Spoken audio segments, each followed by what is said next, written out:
a solenidade de São José, uma semana antes da Semana Santa, nesse contexto em que a Igreja já se prepara para celebrar a paixão de Nosso Senhor.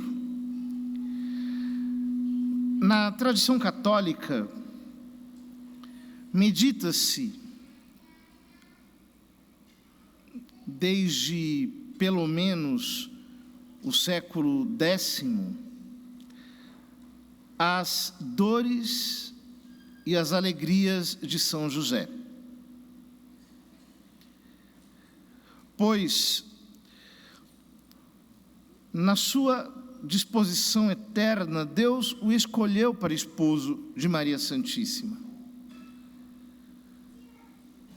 O escolheu para a missão de custódio do Redentor, guarda de Cristo. Escolheu para ser guarda da virgindade da Mãe de Deus. Missão que lhe exigiu tudo. E ele não poupou nenhum de seus esforços para passar como um homem silencioso. O Novo Testamento não nos dá nenhuma palavra de São José. Nenhuma frase sequer foi registrada pelos evangelistas. No entanto, o seu silêncio é muito eloquente, justamente porque ele fala com suas obras. Como dizia Santo Antônio, calem-se as palavras e falem as obras. No caso de São José, as suas obras não falam, elas gritam. Gritam o caráter de um homem. São Lucas nos diz que quando o anjo anunciou a Maria que ela seria mãe de Deus, embora na introdução do texto o evangelista diga que ela estava prometida em casamento a José, ela responde: como se fará isso se não conheço homem algum? Ou seja, Maria Santíssima revelava de maneira discreta o seu propósito de um matrimônio virginal, o qual seguramente estava alicerçado na sua profunda humildade, pois toda mãe judia queria ser mãe do Messias. E ela, abrindo mão da maternidade, juntamente com aquele que seria o seu esposo, assumindo com ele o matrimônio virginal, estava, por assim dizer, colocando-se à disposição para servir ao Messias quando este viesse. Ora, nesse contexto, quando a Santíssima Virgem aparece grávida, São José não compreendeu. Imaginem a dor desta incompreensão. Ele não apenas amava Maria Santíssima, mas sabia da sua virtude, a conhecia. A não ser que nós tenhamos uma leitura naturalista do Evangelho, se nós percebemos quem ela é, qual a sua missão, sabemos que Deus a ornou com uma santidade muito acima de qualquer coisa que possa ser concebida. Santidade que era perceptível àquele que foi escolhido por Deus para ser seu esposo. mas ele a vê grávida. Ele não compreende. E ao invés de se revoltar, ele faz a mais heróica de todas as escolhas, porque o texto diz que José era justo, e não querendo infamá-la, resolveu abandonar Maria em segredo. Ou seja, ele assumiu o que ninguém assumiria.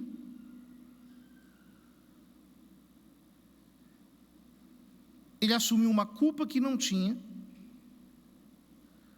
para proteger um filho que não era dele, da mulher que ele amava, numa situação que ele não compreendia.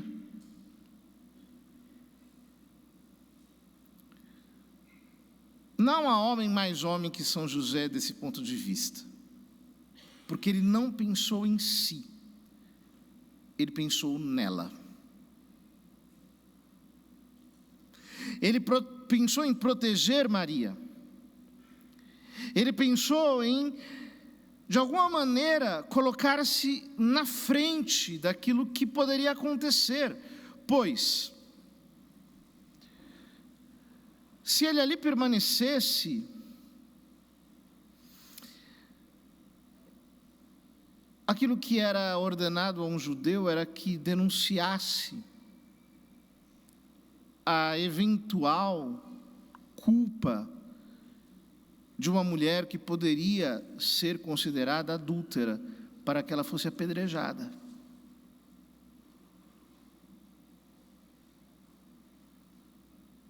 Mas ele chamou a responsabilidade para si. É isso que faz um homem. Um homem é alguém que não pensa em si.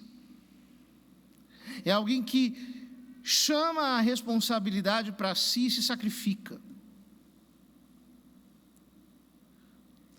E isso se dá na vocação de todo homem, que só é homem na medida em que sabe colocar o seu ego em segundo lugar. É isso que nós vemos, por exemplo, em todos esses homens, por exemplo, que trabalham fazendo reparos públicos, que entram ali, se sujam, se machucam, escavam buracos, entram nos túneis de esgoto, fazem tudo para que aquilo dê certo. É isso que faz um pai quando ele se esquece de si e se entrega pela sua família, trabalha sol a sol, com o suor do seu rosto, para sustentar os seus filhos. São José assume, portanto, o protótipo do homem real, do homem que coloca todas as suas virtualidades a serviço de outrem e que deixa a sua vida um pouco de lado. Coisa tão incomum na nossa sociedade atual, em que os homens parecem mais vaidosos às vezes do que as mulheres. Se preocupam apenas consigo, com a sua aparência, com a sua imagem, com a sua própria felicidade, e muitas vezes renunciam à responsabilidade que a vida colocou sobre os seus ombros, para viverem aventuras como se fossem perpétuos adolescentes, que nunca se deram, de fato, a missão de crescer. Essa é a masculinidade frágil da nossa geração. São José nunca a conheceu nem de perto. Porque sua vida consistiu, a partir disso, num contínuo sacrificar-se. Teve que se sacrificar improvisando o nascimento do seu filho em Belém. Sim, porque, embora não fosse pai natural de Jesus Cristo, Deus Pai nomeou São José como seu pai na terra. E como dizemos no hino a São José, quis o Verbo divino dar-lhe o nome de Pai. O Verbo divino, além de chamar a Deus Pai de seu Pai, chamou como Pai apenas a São José. Mas ele teve de improvisar o seu nascimento. Depois, teve de apresentar o seu filho no templo, fazer a circuncisão dele, dar-lhe o nome de Jesus. Teve de fugir às pressas, para que seu filho escapasse do domínio, da ameaça de Herodes. Vai para o Egito, recomeça a vida do zero. Quando o anjo de Deus lhe manda voltar, sem titubear ele volta. Recomeça tudo em Nazaré. Mas não vê nenhum milagre de Cristo. Ele não testemunhou o ministério público do Senhor. Ele não se beneficiou de nada. Mas quando Jesus já tinha condições de se defender, de se proteger sozinho, a sua missão termina e ele morre com a sua missão. Ele simplesmente desaparece. O Evangelho só menciona referências, ecos, reverberações da sua presença. Não é ele o filho de José, não é ele o filho do artesão, o filho do carpinteiro, não é ele. Essas reverberações assinalam o desaparecimento de São José antes mesmo de que Cristo começasse o seu ministério público.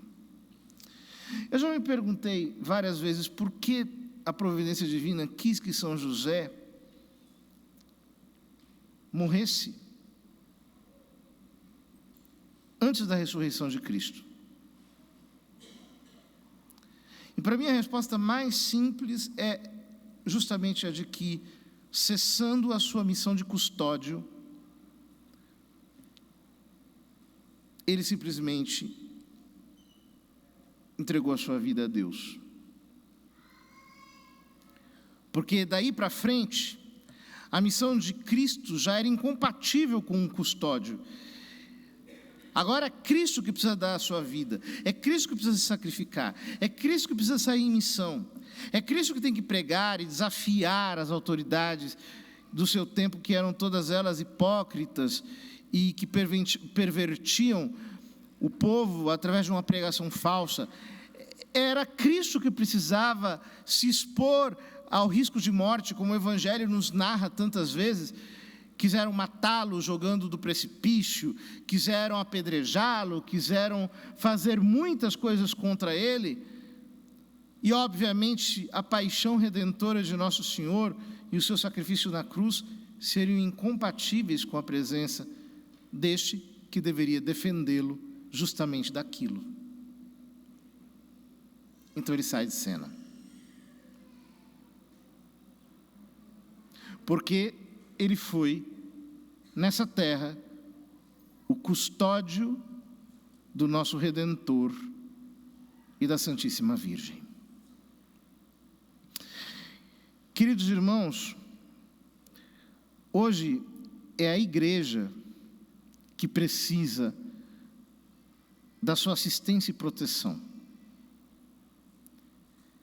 Quando o Beato Pio IX nomeou, há pouco mais de 150 anos, São José como patrono da Igreja Católica, como padroeiro de toda a Igreja, num tempo em que, ameaçada, a Igreja teve de se ver espoliada, traída, roubada, vendida, perseguida, massacrada, caluniada. apedrejada por aqueles que detêm os meios de influência.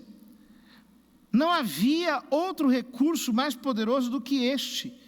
E a partir de então, a presença de São José começa a se tornar mais e mais vital e real e marcada e salientada na igreja, desde os magistérios dos papas, que um por um foram colocando São José numa posição de proeminência. Basta lembrar que não apenas o Papa Francisco declarou São José, declarou um ano em honra de São José, mas mandou que se colocasse o seu nome em todas as orações eucarísticas e repetidamente falou de São José, colocou até no seu próprio brasão papal uma menção a São José, escreveu um documento lindíssimo sobre São José, para que nós pudéssemos meditar e pedir a sua intercessão, o seu patrocínio, que para nós, nesses dias, é mais do que necessário. Nós somos essa igreja que precisa de cuidado, que precisa de defesa, que precisa de socorro, mas que precisa, sobretudo, do seu exemplo varonil. De fato, nós entramos num tempo em que os homens querem não apenas matar a paternidade, mas querem apagar a própria lembrança de Deus pelo secularismo. Na Europa, por exemplo, Deus é um problema que as novas gerações nem se colocam, nem pensam, não cogitam Deus. É como se fosse um mito, é como se fosse uma fantasia. Eles não se preocupam com esse tema. Para eles não é assunto.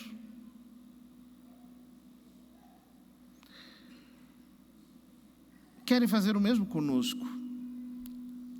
Querem apagar Deus, querem apagar a presença paterna, querem anular tudo aquilo que tem a ver com Deus Pai do nosso horizonte. São José, para nós, é a lembrança contínua de que Deus quis que houvesse um chefe, um cabeça na Sagrada Família. Que todos nós, homens, não renunciemos à nossa posição de cabeça, porque mais do que nunca é necessário que numa sociedade que se dilui, voltem a surgir homens com fibra, com coragem, com zelo, com amor, com caráter, que sejam capazes de esquecerem-se de si mesmos pelo bem de uma família e pelo bem da igreja. Que São José interceda por nós e que nós, a partir do seu exemplo e da sua intercessão, possamos nos tornar verdadeiramente adultos, maduros na fé.